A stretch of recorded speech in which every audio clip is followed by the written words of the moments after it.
আজকের দিনটা খুবই রৌদ্রোজ্জ্বল, ভীষণ ভালো লাগছে। হ্যালো বাবা, তুমি এখানে কি করছো? আমি তো কখন থেকে তোমাকে খুঁজছি। এতটা পথ হেঁটে আমি একটু ক্লান্ত হয়ে গেছি।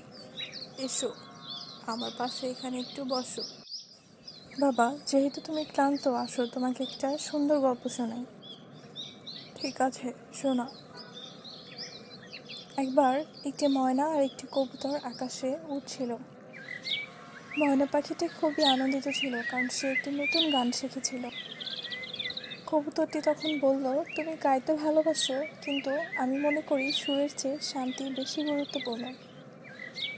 উত্তরে ময়না বলল, প্রকৃতির সুরেই শান্তি লুকানো আছে। এই বলে দুজন গাইতে গাইতে একটি ডালে বসলো। অতঃপর তারা বুঝতে পারলো, সুর আর শান্তি দুটোই জীবনে একসঙ্গে সমতা এনে দেয়।